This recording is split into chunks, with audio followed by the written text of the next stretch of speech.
Fala, rapaziada, mais um videozinho aqui, dessa vez naquele esquemazinho lendo o texto, tá? Um textozinho rápido, interessante, sobre o nacionalismo, conforme tá no título aí, né?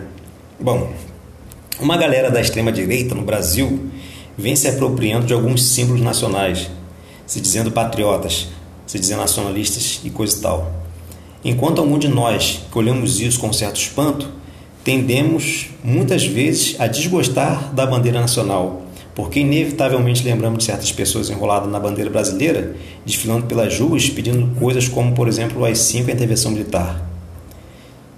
Sem nem mesmo que perceberem que com a intervenção militar há grande chance deles próprios, militares, assumir o poder, inclusive a despeito do atual presidente, podendo o atual presidente ser deposto. E no caso de um ato institucional, como de dezembro de 1968, o tal do AI-5, né, esse AI-5 aumentaria os poderes do Poder Executivo. Então, me parece haver uma certa confusão entre pedir o AI-5 e uma intervenção militar, como se quisesse que os militares interviessem só para dar um AI-5 de presente para Bolsonaro, o que me parece muito difícil de acontecer, né? Algumas dessas pessoas dizem defender uma democracia, uma coisa no mínimo estranha. Em nome da democracia é melhor pedir o quê? É melhor pedir uma reforma política, uma melhor distribuição de renda, investimento na saúde, na educação, nas ciências, né? E não pedir um AI-5 em nome da democracia. É por isso que algumas pessoas perderam a empolgação pelos símbolos nacionais, perderam o gosto pela bandeira brasileira. E se você passar a olhar a bandeira nacional com algum desprezo por causa disso, isso é um perigo, por dois motivos principais. Primeiro, porque temos que mostrar para esses manifestantes da extrema-direita que nós, defensores da democracia, também fazemos parte dessa nação e que a bandeira também é nossa. Portanto, devemos também abraçar a bandeira do Brasil, porque essas pessoas tendem mesmo a nos excluir dessa ideia de nação que eles projetam. Por mais que eu tenha medo dos fanáticos nacionalistas, devemos também ser nós próprios, de algum modo, nacionalistas, para que não entremos numa guerra onde os nacionalistas se digladiam com os não nacionalistas, ou os antinacionalistas, né? Para não aparecer esses dois grupos opostos, entre os nacionalistas e os antinacionalistas. O discurso tem poder, é poder. Se eles da extrema-direita se apropriassem da ideia de que eles querem um bem do país e se saírem por aí apontando inimigos, teremos um problema ainda maior.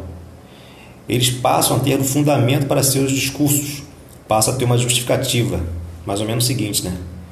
Eles dizendo: ora, somos patriotas, vocês, o inimigo da nação. O que fazer quando alguém começar a falar que o Brasil deve ser um país cristão, branco e de gente de família tradicional? E quando disserem que gays, índios, os praticantes de religião afrodescendentes, etc., foram considerados inimigos da nação? Um problema sério. O segundo motivo de ser nacionalista é o seguinte: acredito que quem conhece relativamente bem a história do século XIX e século XX dificilmente vai ser fã de nacionalismos, mas ao mesmo tempo irá perceber que qualquer país independente, né, tem que ter um certo amor próprio, né? Porque senão pode realmente ser vítima da exploração de outra nação. Não podemos não ser patriotas se outras pessoas de outros países são patriotas. Temos que ficar espertos com a intenção das outras nações em relação ao nosso país. Mas ser um nacionalista atacando gente do próprio território, ser um nacionalista contra a gente do próprio país, só porque tem uma opinião política diferente, uma religião diferente, um tom de pele diferente, etc. Aí, esse tipo de nacionalismo é a expressão da mais lamentável ignorância ou da pura maldade. Nacionalismos excludentes, tal como o dos turcos, né, que em nome de uma pureza religiosa e de um nacionalismo próprio, massacraram os armênios, a população armênia, entre 1914 e 1922. Ou o nacionalismo alemão da época de Hitler, né, que em nome de pureza racial e da grandeza da nação, massacraram os judeus. Então, esse nacionalismo excludente na realidade, esse nacionalismo excludente é uma das principais bases do nazifascismo. Quero deixar claro que não estou criticando aqui essa galera em nome do comunismo, tá? Não sou comunista, não. Mas sim em nome da democracia. A democracia, que apesar de haver tantos problemas, é certamente um regime melhor do que uma ditadura. A gente não pode esquecer, por exemplo, que Herodes era um ditador na Palestina quando Jesus nasceu. Um ditador que chegou a mandar matar todos os meninos com menos de 2 anos de idade para ver se livrava do rei dos reis que havia acabado de nascer. Ou seja, Jesus Cristo seria vítima de um ditador, se não fosse a intervenção do Deus Pai e tal. Para terminar, gostaria de falar do paradoxo de se juntar nacionalismo e cristianismo numa única frase. Aquela frase: Deus acima de tudo, Brasil acima de todos. Se Deus é o Deus de todo mundo, que tem Deus a ver com o país X ou Y? Não sei se Deus, criador de todas as criaturas, de todos os países, se agradaria de ouvir alguém dizer alguma coisa do tipo: Brasil acima de todos. Será que ele ia gostar de ouvir essa frase?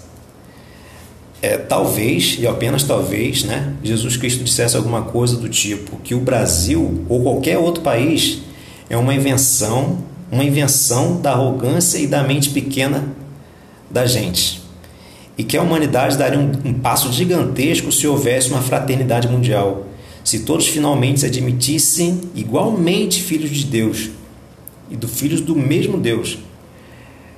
Mas eu particularmente não sou a favor da implantação de uma só religião ao mundo, nem a qualquer país. Aí você me perguntaria: por que não um governo terrivelmente cristão? Por que não um Estado terrivelmente cristão? Eu responderia: não só porque isso seria excluir uma boa parte da população não cristã dessa ideia de nação, mas porque também um governo e uma sociedade laica, ou seja, sem religião oficial, estão mais próximos da realidade. Que realidade é essa? A de que, na verdade, a religião é uma invenção social. Os que querem um governo e uma sociedade terrivelmente cristã ficam de cabelo em pé quando escutam dizer que a religião é uma invenção humana e que Deus, se existe, não só não se mete nas nossas vidas, como creio que Ele, Deus, ainda daria um bicudo nesse tal de nacionalismo. Os terrivelmente cristãos, tão próximos de Deus, tão longe da realidade.